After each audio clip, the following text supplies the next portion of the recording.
إن الحمد لله نحمده ونستعينه ونستغفره وصلى الله وسلم على نبينا محمد وعلى آله وأصحابه ومن والاهم بإحسان إلى يوم الدين ثم أما بعد على تند سبحانه وتعالى وقولا بكيسون النيمو داني لابلو فأسا لفا كجيد نكنت باي محمد صلى الله عليه وسلم alama ala yala kiso jide ana dunkelu ana la sahibolo ani momo bulate no kan kubete barola fa jannin alkiyama lunga tema obe kola mbe mbadiŋolu mumeŋo be kontonna men ye lon ko ñiŋ audio be futalema bi tenel luŋo meŋ ka ñanta banna karo tili tannin naani jaŋo fe kiila la bo makka kata madina sanji weli kiliŋ keme naani sanji tan naannin saban jaŋo meŋ ka ñanta august karo tili muwannin sabo fe 2021 mbe moolu be kontonna mbe be bisimilayi la bi fana na kitabu fasaroto meŋ keta الفقه الميسر في ضوء الكتاب والسنة نيغال حكيلو باكان نو ولا دا تنبيلا بي ولا من ولا دا فلان نيوتي نو ولا دا فلو ولا دا تنبيلا انت ديامو كان منا ولا مو كتاب المعاملات ولا مو دوكو نيو يارو من يالون كوي كترا حدما ديغولو تيما الى لولum balwolto ila lolum kuolto siñolu wafirolu kafuñolu muslimol dammalu tema inin kafirolu tema jamil kafol le ko muamalatol ko men nga ko inde no nyamen kabiri wato men nga fasari munen muamalatol ti o kola nata na dum bunda folo kono ko men kitabu ti ya samana nyamen wala bunda folo adiyamata men na kabunyi muamalatol kono nyin do ku nyoyal kono wala keta wafiroti dol safa ko businesso dol safa ko safaro ndiyamata mas'ala laji masala folo ndiyamuta num menna na wala da tambila wala folo munem wafiroti ngaw ko indile ani wafiro la kiti on muneti ngaw fanan ko indile o kola nata na diyamu masala fulan nyangola membe dende wafiro la wala mu wafiro la tunkungolo nga foko wafiro e tunkun jelle soto wala sabati folo wala mu wafir la fangonin sandir la wo mu tunkun kilindi wafiro na man soto wafir la be soto la anin sandir la marsandisi tiyo anin koditi wala mu tunkum foloti tunkum fulan nyango nga foko marsandise wala fango be soto wala mu tunkum fulan nyawti ni wafir la soto da sandir la soto da bar marsandise o man soto wafiro nyin ate timmala tunkun saban nyango wala mu kuma kangoti ka memfo wala nyinti ko nyiwa fimma wala nga nyiwa filal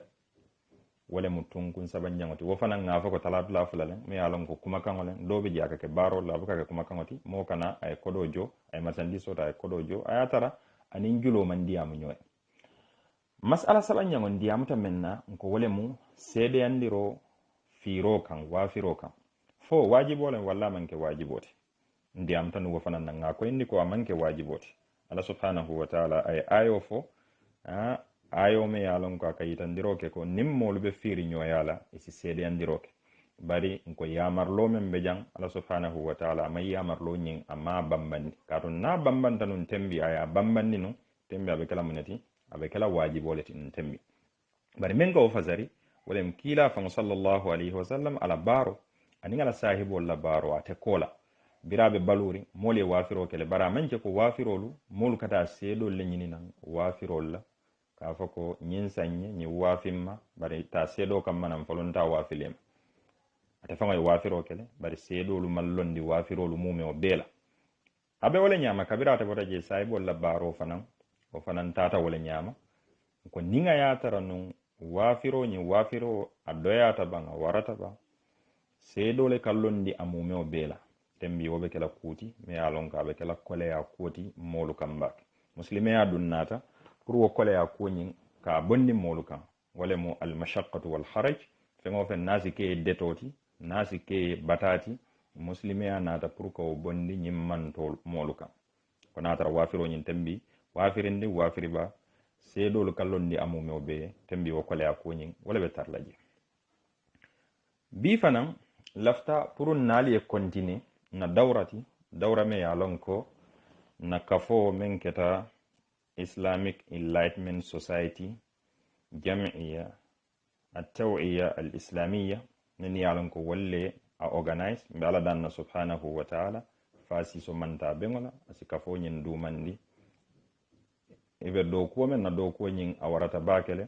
ibe men ke kam muslimoli ani muslime dingol itolle nyin dawra nyin organize bi laftanga continue hani bin ni wo firi kilingon ni wo wafiri kilingon bi mas'ala men ben bulu wafiroto wala mu mas'ala nani jamati mas'ala nani jango lafta pour ka diamu menna nimba dingol wala mu al khiyaru fil bay wala mu wafiroto ka suwandiro soto je ka suwandiro soto wafiroto munam suwandiroti mina wala ta'rifo nyim fala al khiyaru an yakuna li kullin min al ba'i' wal mushtari al haqq fi imda'i aqd al bay'i aw fasxihi khiyaro lafta diyamu la menna bi wafiro la fannala wala mu sandirla ani wafirla ibe hako soto pour wafiro nyinka kontinende wala mu amari koko lafta fenkari sanna wala fenkari wafimma jamil ay wafiro nyinga ya kontinende ay kodojo khalas ay ban wala wafiro me yalonko ayake ayatinya ay hako soto pour ka wafiro nyintinya ikafole ko al khayar wala al khiyar في البيع أن يكون لكل من البائع والمشتري الحق في إمضاء عقد البيع أو فسخه فالأصل في عقد البيع أن يكون لازما مم أصلوتي مم سنوتي وافروتو ولا ينتكو نيغا كتا تيمتا دورون أكا كفنت ميالونكو أواجبياتل ساينغاتي تنيالا نو كتنك ولم أصلوتي واتي جمع متى عقد مستوفيا أركانه أو أركانه وشروطه ni wato men na wafiro nyin asitindita wafirla nin sandir latema andu wafiro nyin na tunkungolu timmata ani wafiro nyin na shartolu timmata memmo asloti je wala nyin diko ninga keta sai wafiro nyin manyan na janyanna wala yahiqu li ayyin min al mutaaqidaini ar-ruju' anhu atedala mo kiliye kabo wafirla to anin sandirla pour ye muru wo wafiro nyin bari muslime ya dino mu dinal timme ya lonko dina sone yaringolen dinole me alon ko ay samaha ke molya annu molla maslaha akaw fanan kanta bakel anila dhurufol akaw fanan kanta bakel ومن ذلك أن المسلم إذا اشترى سلعة أو باءه لسبب ما من ياتنا مسلم كو ظرفول وظروفول أني ومصالحول أكي كنت أبيول كون مسلمو أسيكينو أي مرسنديسو سان ayasan sababu kamma thumma nadima ala dhalika wukola amarina nimisa munayatinna aynin fengonyin faqad abaha lahu shar'u al-khiyar hatta yufakkira fi amrihi sariyan walayatinna aya dande amariye price wandiro soto price murno nyim firo nyin kanyamen aya fo marsandi sitiyoye nga bayla wa yanzuru fi maslahatihi aya la maslaha jube فيقدم على البيع أو يتراجع عنه ساي مصلحة نيم بات فاو بولو ولا مسلمي نين أكو مصلحة نين أكا كانتل ولا ياتينا أي خيارو ديات فاولا pour نين كمال فيرو نين أسا كونتينندي ولا يمر فيرو نين على ما يراه مناسبا له أي من جكو ولا بنتا أتفاو في بديام كم من ولا نين ديكو فيرو وافيرو مم أصلو تيجي wala nyindi ko ning ala shartolu timmata ala tonkungolu timmata wala nyindi ko wafiro nyinka ke fennit mi alon ko wajibole bimana moma nyanna murla aya foko wafiro nyingati nyale walem asloti bari muslimi ya dino mu dinal ti me alon ko sone ya dino lem muslimi ya dino mu dinal ti me alon ko molla masalihol molla nyinya kolu akawlu kantale wala yatinna ayin kanta janko hadama dingo muslimo asikeno wato dobe je ay fendo sa ala sandingo kola ay na nimisa fengo nyin sangola asikeno birata yasan ayasan men kamma ay na tarako atemari nimisa tale mune atinna ay fengo nyin sang wala atinna muslime ay adande amariye asi muruno asi firo nyin asatinyano nyame wala mfasxo firo nyin katinya kafo marsandisi tiyo ko la marsandiso nga seyndi nanne nakodo nyin seyndi ma sai wo khiyarul nyin ay taladula lel soto minadi amla wallella wati jumale muslimeya ay khiyaro di mola ay khiyaro di muslimola pour nyin kamala asi firo nyin asa janjan no nyame amanje ko komen firo lu mume o bele nyanda janjan na wanyama la bari taladula lel beje mina wallel koyndila ninga diyata alayhi subhanahu wa ta'ala awalan khiyarul majlis walemu si dinkira wafiro nyimbe ki kan si dinkira mento woto khiyaro nyimmen beje ni malum memu khiyarul majlis ti ako wa huwa al makanu alladhi yajri fihi at-tabayu walem si dinkira ti dinkira me yalon ko wafiro nyinka ke wo dinkiral to wafiro nyinka timma dame nganyanta timma la dame wafirla nin sannirla ibe si dinkira mento pour ye wafiro nyin sidindi nyotema فيكون لكل واحد من العاقدين الخيار ما دام في مجلس العقد ولم يتفرقا منه ساين جان خيار المجلس ولا نينتيكو ما دام وافر لا ننسندر لا ibe wasi dinkira nyinto iman janjanje ni janjanta doron khalas abandal firo nyin atimmatal firo nyin timmatal bari madama ibe wasi dinkira nyinto iman janjanje nyindo sala kodo tanole nyindo sala marsandiso tanole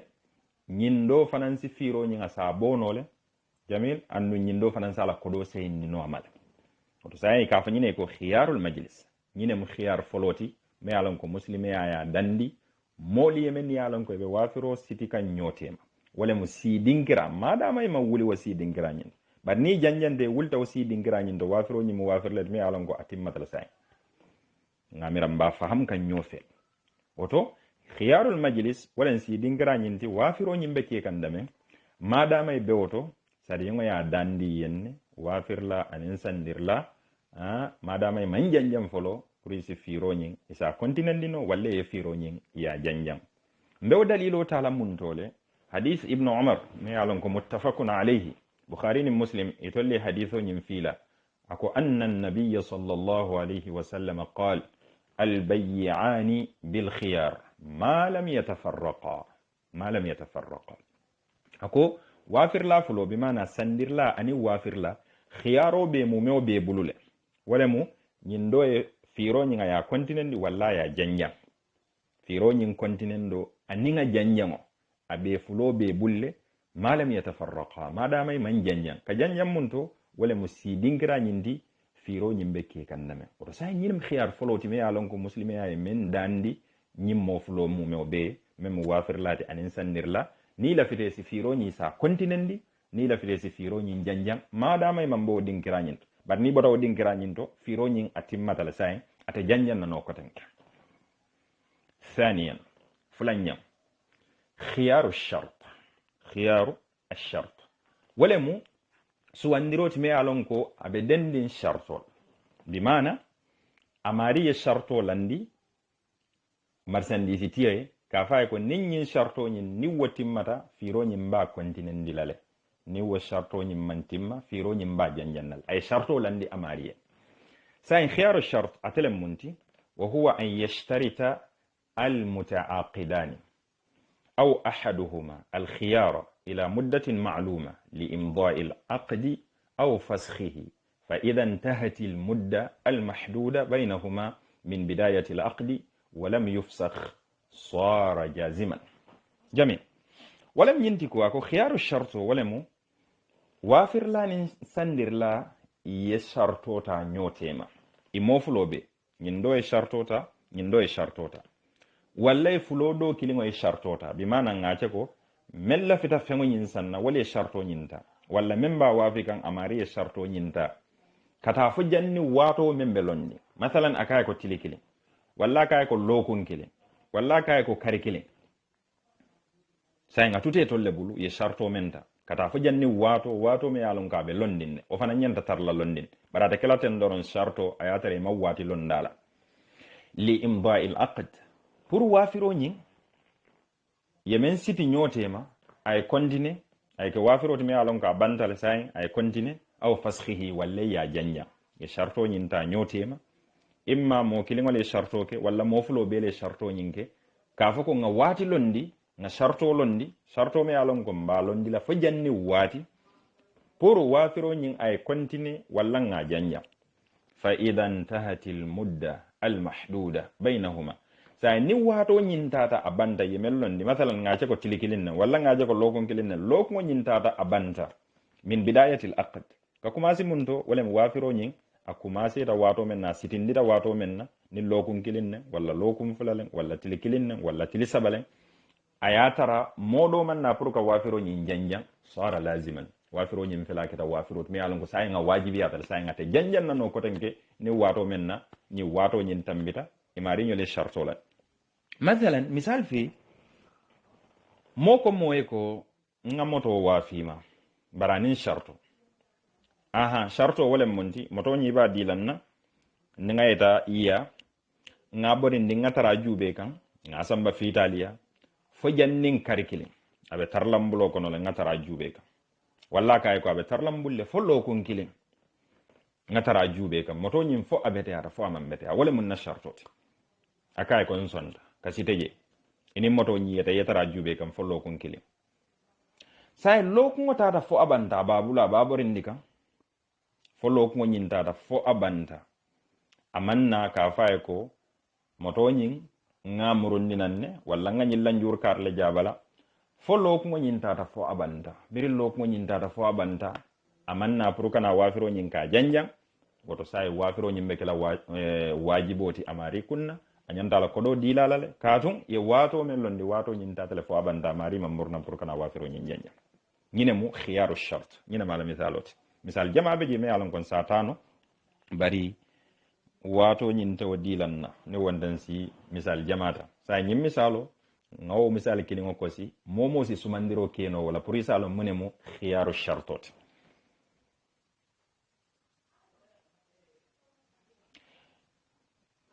kitab tiyo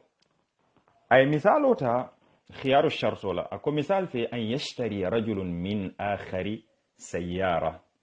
moye moto sam mogul wa yaqulu al mushtari sandirla ko liyal khiyar muddata shahrin kamil khiyaro bembulle bi mana suwandiro bembulle nilla firansi wafiro nyin sa janjanno walla nilla fita nga kontinendi karimume fa in taraja an shira khilal shahrin falahu dhalika ninga murtana jannin karo nyin kaban amurtana kay ko wafiro nyin sa nga tuje lan ko be moto sanna bari nga tuje la say man tara sanna jamil amari hakole wati pura yake sariyango to muslimi ya dino to kasiman taraji banninga manta murundi nan fo karo nyinta ta fabanta wa illa lazimahu shira as-sayyara bi mujarrad intihai ash-shahr ninga manta murundi fo karo nyimbanta birin karo nyimbanta doron karo la ban kono doron wa tembo a wajibi ata kunnale pura moto nyinsan ayala kodo diala kamilan nyine misaloti membe den ni khiyar ash-shart ثالثا سبنيانو خيار العيب خيار العيب ولمو سوانديروتي خياروتي مي علون كابه دندين غايبولا مثال في فينو دول بيجي مي علون كو hadama dingo jama jama ngaybo men babala abuka jeno ni wato men na anata pour ka fengo nyinsa bari atari ngo kolalen ngaybo nyin kata finti masalan moye mobile o wafi moma yara fa mobile o nyin lanjuro balal barate malo comme ngala batterie o mambete misal fi barate malo ko batterie nyim mambete andum fenti nyim fanam man sonna ko indila maka fa ko batterie nyim mambete anata da suwokon ay mobile o charge aya jube yara fa batterie nyim mambete sa jang khiyaro membe jang khiyarul aib قال وهو الذي يثبت للمشتري إذا وجد عيبا في السلع ولا يندكو سنرلا مي يفنو ينسان كاسبت دي أيكو نيتا تنغا يبجي مرسنديسو نيمبلا وافرو ينسان يمبا جنجنال أنه ولم يخبره به البائع وافر لا أما كبارا لكافايكو نايبو بنيم فنو بلال أيا مابو عمل omu fentime yalon ko kawa ku yata bake siyata sandirlal kono walla wafirlal kono me yalon ko fengola ngay boy ka mabo e be ko son na fola amari na e fengo nyin sang ayta suwo kono watembola kana ngay bo nyingi abal aw lam ya'lam bihi al-bay' bihi bari wato dobe je asikeno wafir la nyin fengo malon ko ngay bo ngay bo nyin abe fengo nyin bal ate fengo malon ko ko ngay bo nyin babala say nyinni nga tari ngo kola suwo kono watembola nata lon ko ngay bo nyin babala watankusu bisababi hada al-aib qimata as-sila say ni woketa fengo nyin ada nyin nyanta jilal fengo nyin ada nyanta jilal kadu ngaybo men babala imma ateata ani wo ngaybo yala kodo do se ndama kadu ngo ngaybo nyin babala ngaybo nyin nyanta la kajo walla ni ngala fita mari si fengo nyin taw nyama ni wo ngaybo o manke kasiti walla ay fengo nyin fango murundi fere wa yurja'u fi dhalika ila ahli al-khibrati min at-tujjar al-mu'tabarin jamil bar say meñi lonno la nyaadi kaaje ko fengo nyin ngaybo le mati walla manke ngaybeti fengo nyin bala e koybe murla mennu ka walle mu wafir la balu men yalan ko ye experience to wafiro nyin kono e ka fa men ye ko khibrati yolu ye khibra soto wafiro nyin kono walle lu be ngaybo nyin konto fono la walle lu be ngaybo nyin fono andum ni wali fengo men je ko nyimmu ngaybol ti fengo nyin bala bay wato do be jasi ken wete amara non ko men nyimmu ngaybote ayata raw manke ngayboti marsandiso nyin bala abuka marsandiso nyin abuka la qimatinya abuka fentinyaaji bar saybe murla jumala kan ashabul khibra fama adduhu aiban thabata bihi alkhiyar niya men konti ko nyimmu ngayboleti wotembo khiyaro nyimbe lola jela wa illa fala nima konti wala wolu ko nyimmanke ngaybeti nyimmanke fendi me alon ka fengo nyinna qimatinya aka songo nyin nasindi ni ko wonte woto wotembo khiyaro nyinde sotonola woto sayin jam membe jan khiyaro nyim membe jan wala ngayboti ngaybo imma amari yalon aya mabo walla amalo mumek ya fami say me ya sanga nata rasu ko nata tara ko wo ngaybo nyimbe jele amari nyanta fengo nyin anyanda amuron nila sa amuron ni nole annum ay hako fanan sotole puri fengo nyin ka datala matalan aya san kemella say ngaybo fintitaji ngaybo me yalon ka konto be kanyandin tansa balefe oto say nganyanta la tansa bo nyin nyanta o sen lamale ninga mallafi ka fengo nyin murundi na mallafi ka fengo nyin murundi bare foro na lafta sa murundi no ninga mallafa murundo la inyanta la kodi do murundi la kan me yalon ko ngaybo nyin konto be kanyandi walefe ba say mbewolon no la nyaadi kaaje ko nyimmu ngaybo lati be murla jumal kan wallal muwafir lati men yalon ko be o fanna nyinna masalan ngaje ko mobile wafidula walla si mobile wala ngaybo nyin walla sa sumanno ya fami laptop wafidula walla si laptop nyin na ngaybo nyin sa sumanno bay wafidula wallu bay wafilalu kebalu men yalan ko ye khibra soto walla si bayo nyin na ngaybo nyin walla sa sumanno ni woman soto doron woto sayin khiyaro nyin te soto la khiyaro nyin te soto la ni wato men wol ko nyim manke ngaybeti fengo nyim bala abukala qiba nyin tinya woto sayin wo tembo خيار نين دسوتلا ويثبت هذا الخيار للمشتري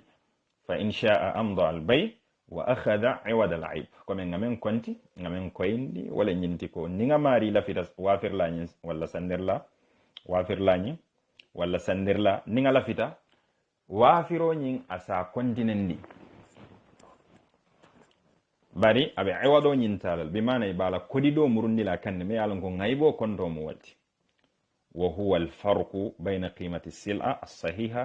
وقيمتها وهي معيبة كاتم بيالون حكي ما بيالون كو نمر سنديسو ني غايبو بابال نمر سنديسو من غايب من ترابال يدالو ما نين كيلين موتو من غايبو بابال ابي سولارين ددارو لا اني موتو مي يالون كو موتو كوتا كوتا مالم غايب من ترابال فم من ترابال تينيار من ترابال تينيار لا من ترابال مبي يالون كو ولو دا ما نين كيلين ولي اتينا اماري khiyaro nyin ka sabata yo tembolla imma e fengo nyin murundi mumeke ni ngala fita walla marsandiso nyin ayata bari menti nyata je be o seyndi lamal e be o konto nyin e be o seyndi lamal wa insha'a radda as-sil'a wa istaradda ath-thaman alladhi dafa'ahu ila al-bai' nani njango wala khiyar labangoti mbe diamala menna khiyaro nyin na fannala wala mu khiyaru tadlis khiyar at-tadlis atabe siyare mbake anin nyin do tema mulungo do man dimbe je mbota men kono bari atabe siyare ne bake asiyata fonin ala nemata mennula ila business oto ila wafiroto ila do koto khiyaru tadlis wa huwa أن يدلس البائع على المشتري ما يزيد به الثمن. ولم ينتك وافر لا واتو دوبجي أماري asi kuma fo me ya lon ko amantara kering amantara sabatirin alamar sandi so nyinto jamil pour nyin kammala asa so nyin lafa asi mankutu fo mankuto me ya lon ko mantara alamar sandi so to nyin kammala asa da lafa ay muneke tadliso wala mem mantara ji ay walaf wa hada al fi'l muharram nyin baro nyin ahramiyatale li qawlihi sallallahu alayhi wa sallam kila lakum kan ako man ghashana falaysa minna man ghashana falaysa minna nim momo yen jamfa wo man taran kono kila laka diyam sallallahu alayhi wa sallam man ghashana falaysa minna nim momo yen jamfa amari man taran kono misal fi khiyar at-tadlis ala misalo an yakuna indahu sayyara fiha uyubun kathira fi dakhiliha mo e moto soto moto me alonko ngaybe jama bala be moto nyimbal moto nyin kono ngaybe jama bala be je fayamid ila idhariha bilawnin jamil barabe munekela moto nyin asa kola be yele mandi aya kola nyin kola kutama ke je moto nyi yeke ko moto nyimma bala nimme nyaaya je samuna num ko men moto kutola fango mati bari ngaybol be faare moto nyin kono de darol be siyaare nje wayaj'alu مظهرها الخارجي براقا حتى يخدع المشتري بأنه سليم فيشتريها ساين موتو نين نكولا بانتالا اسي ووتو نينياندي رولا مي يالون كا ورata باك نين كاملا سي نين ساندير لا نين سا جامفانو وسامو دانون كوم موتو نين ابي كيسارين فمانترا موتو نين ففي هذه الحالة يكون للمشتري الحق في رد السلعة على البائع واسترجاع الثمن sayin jan nin keta amari nata na moto nyin san anata ta suwo kono anata na koyama ko yarafan moto banto be nyamen akono to man taraw nyama akono to bebe tinyare na ko jila nyinya yarafa wolem wotembo ay hako sotole marsandiso nyin moto nyin aya murundi wafir lakan aya fay ko nakko do seyindinna ikafa nyine ko khiyar at-tadlis nyimbe siyare mbake mo en kibare ako wato dobe je nim mo lafta moto sanna e ka fay ko ila fita samana ko men gammeja tebe yeta fita nyinina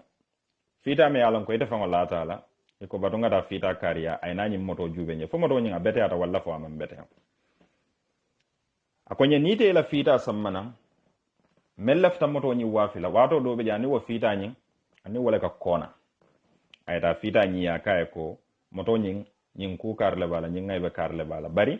afoko abete ata ite afoko abete ata pour nyin kamala nyin sasa ninga yasan doron nangam be jembe o dilete mel lafta moto sanna wasata jo ay fita nyinjo ayna akaye ko moto nyim bete ata ayatara mam bete ayatara moto nyim mam bete wokola mem fana ye moto nyi wafi moto tiye nyim fan o fanansi kodo do diala me yalon ko aninga kambentala nyimu jam falti me yalon ko awarata bake woto nin kuwol beten na balwol nyim beten ne to nya nyanda pour kam fan jube bake nyimu kulti me yalon ko a jawyata sar yongo e fatandiro kala nga haditho men karan kila ko sallallahu alaihi wasallam man ghashana falaysa minna nim momo en jamfa mari man taran kono woto mune batinna marsandiso nyin itala do ko mende yesam manam pour yana jube yana moto jube misal andu yalon ko ngaybo balal andu moto tiye nyim fana ya ko endima ko ngaybo be jele o ko la yenyin do jamfa yala kodota nyin do nata na kodo dila me yalon ko dukole woti o mu kuleti me yalon ko ajjaw yata baake woto nyim bundal mu bundaleti men yalon ko ikumma yata baake katunna balwo nyi wole be dendinga kabiri wulita somanda kata fo jannim bellala kotanke na balwolu na lolu balwolu montoro watol mume o bela wallel mu nyim muamalatoluti woto akumma yata baake pour nga darsol nyin noma nga bule noma nga kitabo ta nga jube men ko kitabo sute ketara kitabo nyin jube kan ibe men fo kan nyin kammala asi sabati masailol nyin isi sabati ndammalu bul